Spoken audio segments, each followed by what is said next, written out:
رحلتنا وصلت للقلعة والمكان من أجمل أماكن مصر.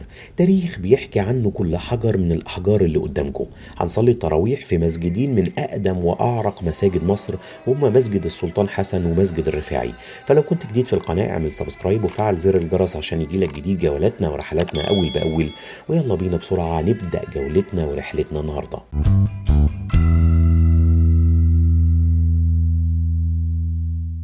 هنبدأ رحلتنا النهاردة من شارع علي باشا في منطقة الحلمية الجديدة الرائعة صاحبة التاريخ الطويل في مصر، ورايحين على مسجد السلطان حسن ومسجد الرفاعي، واللي موجودين في ميدان صلاح الدين أو ميدان القلعة أو ميدان الرميلة. قدامنا دلوقتي كبرج البيبان التاريخي واللي موجود في المنطقة القديمة دي من أرض مصر. والشارع اللي احنا بقينا فيه دلوقتي هو شارع القلعة، واللي كان اسمه زمان شارع محمد علي، وكان هو الشارع اللي عمله محمد علي باشا عشان يبقى طريق من مقر الحكم في القلعة لبيوت الأمراء في منطقة الأزبكية اللي هي قريبة من ميدان العتبة. لسه بنكمل طريقنا في شارع القلعة، ويعتبر المنطقة اللي احنا موجودين فيها دلوقتي هي حي الضرب الأحمر العريق جدا، واللي موجود في منطقة تاريخية وعريقة من أرض مصر. هنفضل ماشيين كده وبنشوف مدى عراقة وتاريخ الأماكن والأحياء الشعبية القديمة في مصر والقاهرة. حاجة بصراحة يعني تدعو للفخر والاعتزاز بمصريتنا والاعتزاز بإن احنا جزء من أرض مصر وجزء من مواطنين البلد الجميلة واللي ليها تاريخ عريق وجميل جدا. زي ما انتم شايفين بقى الجزء هنا شيء مبهر وخيالي، ويعني يستحق ان احنا نزور المناطق دي ونصلي في الجوامع اللي موجودة قدامكم دلوقتي دي، واللي احنا ان شاء الله هنصلي فيها التراويح النهاردة. الجامع اللي على يمينكم ده هو مسجد السلطان حسن، واللي على الشمال كان مسجد الرفاعي. ودخلنا بالفعل على شارع السلطان حسن، الشارع اللي بيلف حوالين مسجد السلطان حسن متسمي على اسم المسجد، والشارع اللي بيلف حوالين مسجد الرفاعي برضه متسمي على اسم المسجد وهو مسجد الرفاعي. هو مسجد السلطان حسن اللي احنا هنزوره الاول النهارده هو مسجد ومدرسه، وكان بيدرس فيه المذاهب الفقهيه الاربعه في فترة زمنية طويلة من تاريخ مصر العريق. لسه ماشيين في شارع السلطان حسن، وبدأ يبان بالنسبة لنا تحفة من تحف المعمارية في مصر، وهو مسجد محمد علي اللي موجود فوق وموجود جوه قلعة صلاح الدين التاريخية والعريقة. المسجد ده من المساجد الجميلة جدا، ويمكن في رمضان اهو منورين المسجد، وبصراحة منور القاهرة كلها، ومنور ميدان صلاح الدين او ميدان الرميلة او ميدان القلعة اللي احنا داخلين عليه دلوقتي. بصراحة تحفة من التحف المعمارية زي ما بقول لكم، وهو موجود جوه قلعة صلاح الدين، وان شاء الله هيكون لينا جولة داخل قلعة صلاح الدين قريب جدا.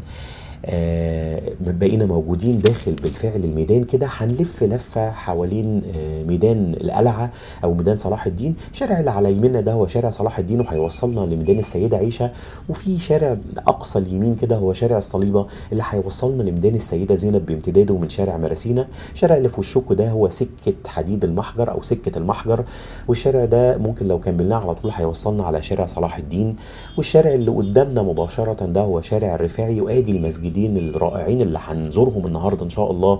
بقى مسجد الرفاعي على يميننا ومسجد السلطان حسن هو اللي موجود على شمالنا. احنا موجودين في ميدان صلاح الدين، وهنركن العربية بقى وننزل نتمشى ما بين الجامعين دول ونصلي العشاء والتراويح في المسجدين. احنا بالفعل دلوقتي جوه المنطقة المحيطة بمسجد السلطان حسن ومسجد الرفاعي، والاحجار اللي قدامكم دي والمسجد اللي قدامكم ده هو مسجد السلطان حسن، وادينا بنلف حوالين نفسنا وبقى قدامنا مسجد الرفاعي. زي ما انتم شايفين منظر المنطقة رائعة جدا، والجو هنا رائع جدا. يمكن ادعوكم تزوروا المنطقة دي، هتستمتعوا بليلة رمضانية رائعة. بعد ما هنصلي العشاء والتراويح نقعد في الجزء ده ونستمتع بوجودنا احنا وعيلتنا واحبابنا، حتى الاطفال هيقدروا ان هم يلعبوا كده في المنطقة المحيطة بالمسجدين الرائعين اللي قدامكم دلوقتي. وده مسجد السلطان حسن زي ما بقول لكم. ادي منظر المسجد محمد علي رائع جدا من المنطقة اللي احنا موجودين فيها دلوقتي. الغريبة رغم تشابه المسجدين او شكل المسجدين زي ما انتم شايفين وتشابه المواد المستخدمة في بنائهم، الا ان المسجدين ما بينهم في البنى اكتر من 500 سنة. مسجد السلطان حسن اللي احنا هندخله الاول اتبنى سنة 1356 ميلادية، ومسجد الرفاعي اللي امرت ببنائه خشيار هانم والدة الخديوي اسماعيل سنة 1869. يعني حاجة رائعة جدا وتاريخ عريق جدا. زي ما انتم شايفين احنا هنطلع بقى على السلم اللي موجود واللي بيطلعنا على مسجد السلطان حسن، ونبتدي ندخل مسجد السلطان حسن. يعني ادي شكل المنطقة كده من فوق بعد ما طلعنا على سلم مسجد السلطان حسن، ونستعرض المنطقة كده. الشارع اللي وشنا مباشرة ده هو شارع القلعة اللي احنا كنا ماشيين فيه من شوية. حاجة من أجمل ما يكون، وتحفة أو تحف معمارية رائعة جدا في مصر. ادي شكل مسجد السلطان حسن كده. بحاول استعرض لكم شكل المسجد عشان نتفرج على، يمكن كانوا بيسموه درة العمارة الإسلامية، وهو مسجد السلطان حسن اللي هنبتدي ندخل فيه بقى ونتفرج عليه من الداخل كده، ونصلي إن شاء الله بإذن الله صلاة العشاء وصلاة التراويح داخل مسجد السلطان حسن. احنا لسه دخلنا بالفعل كده المسجد كده، وزي ما انتم شايفين يعني لو الأحجار اللي قدامكم دي بتعرف تنطق كانت هتنطق بتاريخ وعراقة وجمال مصر. ويعني بصراحة حاجة جميلة جدا، ويمكن احنا مش قادرين نستوعب كم الجمال وكم الإبهار اللي موجود في مصر، وكم المتعة اللي ممكن نحس بيها واحنا بنزور المناطق دي. مش عايز اقول لكم يعني مش ممكن اتخيل ان زيارة مول او زيارة اي مكان موجود في مصر ممكن يتفوق على الجمال والابهار اللي موجود قدامكم دلوقتي. وادينا بالفعل كده داخلين من باب مسجد السلطان حسن، ودخلنا على الصحن الكبير والساحة الكبيرة.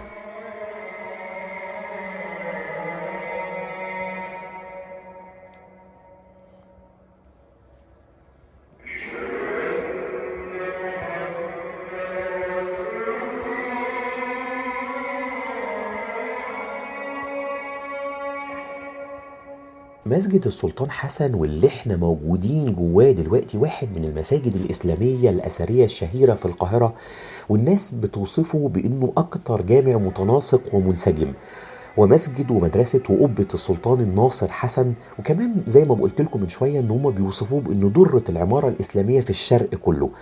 والسلطان حسن ده كان ابن الناصر محمد بن قلاوون، وكان في فترة حكم المماليك البحرية في مصر.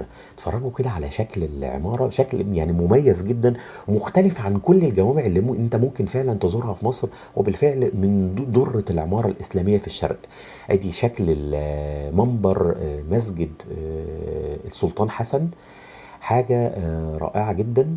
بتتفرجوا كده على شكل الناس اللي بدأت بقى تزيد، وهي في صلاة العشاء وصلاة التراويح بعديها بإذن الله إن شاء الله. اتفرج كده على شكل المسجد وشكل التصميم وطراز المسجد الرائع جدا. إحساس بالرهبة والخشوع والعودة والرجوع لزمن مر عليه أكتر من 700 سنة. بجد فعلا مش هتحس باللي انا حاسس بيه دلوقتي وانا داخل مسجد من اروع مساجد مصر والقاهره الا لو زرت المسجد ده وصليت فيه بالفعل.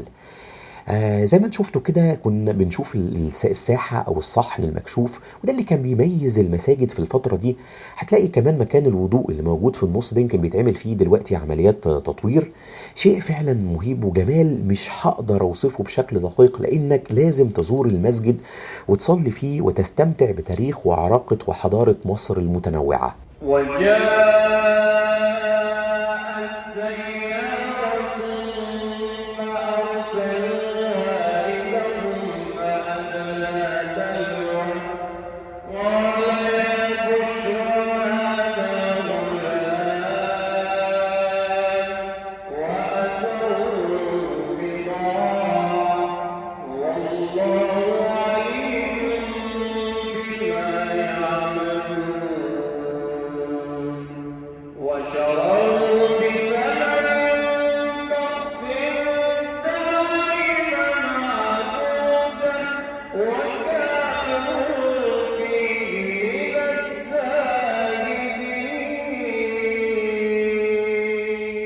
المسجد هنا مميز جدا جدا، والصلاة هنا هتحسسك بخشوع مش طبيعي. كمان زي ما بقول لكم صدى الصوت الإمام حاجة خيالية وسط السقف المرتفع والصحن المكشوف. احنا كده دلوقتي خارجين بقى من مسجد السلطان حسن، ويمكن المسجد ده كان زمان مكانه سوق للخيل. وطبعا في كل رحلاتي في احياء ودروب وشوارع ومساجد مصر ادعوكم تزوروا معالم بلدكم، وتقللوا زي ما بقول لكم شويه من زياره المولات والكافيهات، وتستمتعوا بحاجات اجمل واعرق بكتير. تاريخنا الاسلامي فعلا شيء مشرف ويستحق التامل. المسجد زي ما انتوا شفتوا مرتفع جدا، وكان بيستخدم كحصن عشان قربه من القلعة، وكان بتطلق من فوق المجانق كده على القلعة كما لما كانت بتحصل فتن بين أمراء المماليك. كمان داخل الصحن كان في 4 أبواب كده بتوصل للمدارس ال4 واللي كانت مخصصة لتدريس المذاهب الفقهية ال4. خرجنا كده بقى من مسجد السلطان حسن الرائع، وبالفعل رحنا على مسجد الرفاعي واللي قدامه مباشرة، والمسجد متسمي على اسم الشيخ علي أبي شباك الرفاعي، واللي بيقال إنه مدفون في الزاوية اللي كانت موجودة في المكان ده قبل ما يتبني المسجد. المسجد ده اتبنى قبل 150 سنة لما أمرت ببناه خشيار هانم زي ما قلنا في المقدمة، لكن بعد ما ماتت بناه اتوقف أكتر من 25 سنة، واكتمل في عهد الخديوي عباس حلمي الثاني سنة 1905. بالفعل احنا كده رايحين على مسجد الرفاعي، وهنطلع ونصلي ونكمل او نستكمل صلاة التراويح داخل مسجد الرفاعي باذن الله. شايفين السلالم دي؟ ادعوكم بس لو زرتوا مسجد الرفاعي تاخدوا بالكم انتوا طالعين السلالم دي، لان هي مرتفعه بشكل كبير ومتسعه بشكل كبير جدا. دخلنا بالفعل على مسجد الرفاعي، وبنتفرج كده على صلاة التراويح داخل المسجد الرائع جدا وهو مسجد الرفاعي. موجود داخل المسجد ضريحين للشيخ علي أبي شباك ويحيى الأنصاري. كمان موجود في المسجد ده مقابر الأسرة الملكية الخديوي إسماعيل وأمه خشيار هانم وزوجاته وولاده، كمان السلطان حسين كامل ومراته والملك فؤاد الأول والملك فاروق الأول. ممكن تتفرج على كل ده لما هتزور المسجد ده وتصلي فيه، سواء كان في رمضان أو في خلال كل شهور السنة بإذن الله. مسجد طرازه المعماري رائع جدا من بره ومن جوه، ومساحته كبيره بشكل يعني ضخم جدا زي ما انتم شايفين. طبعا احنا عارفين ان القاهره زمان اتعرفت بمدينه الالف مأذنه، وده طبعا لكتر المساجد المنتشره في كل حته من القاهره واللي بتحكي عن التاريخ الاسلامي عبر العصور. ناس بتصلي التراويح في خشوع وسكون، ويمكن عدد المصلين بيكون اكتر في مسجد السلطان حسن من مسجد الرفاعي زي ما حضراتكم ملاحظين. نسمع بقى كده صوت القرآن في مسجد الرفاعي الرائع.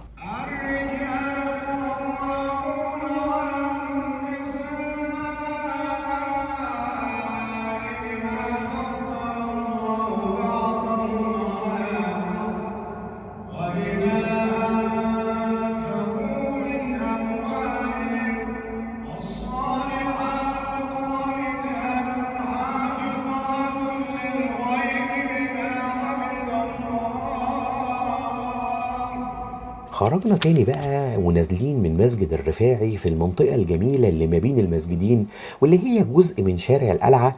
في ناحية كده بنكمل بيها شارع القلعة، ومن الناحية التانية بنوصل لميدان صلاح الدين. واحنا دلوقتي نعتبر في جزء من حي الخليفة الجميل في القاهرة، والمكان بالفعل هنا زي ما انتم شايفين هو معجزة معمارية فريدة. وكل اللي بيزور القاهرة وبيزور مصر سواء كان من المحافظات المختلفة او حتى من السياح الاجانب بيحرص ان هو يجي هنا ويشوف مدى العظمة والعبقرية اللي موجودة في الطرازات الإسلامية او في التاريخ الإسلامي او في العماره الاسلاميه بشكل عام. المكان هنا في رمضان زي ما انتم شايفين رائع جدا، وهدوء وجو جميل ومثالي. تصلي العشاء والتراويح انت وولادك وزوجتك وكل شبابنا وشاباتنا، ممكن تقضي بعض الوقت هنا بين التراث والمباني الاثريه الاسلاميه اللي مش ممكن تتكرر. احنا بالفعل ماشيين في المنطقه المحيطه بمسجد السلطان حسن ومسجد الرفاعي، وزي ما انتم شايفين منظر مسجد محمد علي الرائع اللي موجود جوه قلعه صلاح الدين.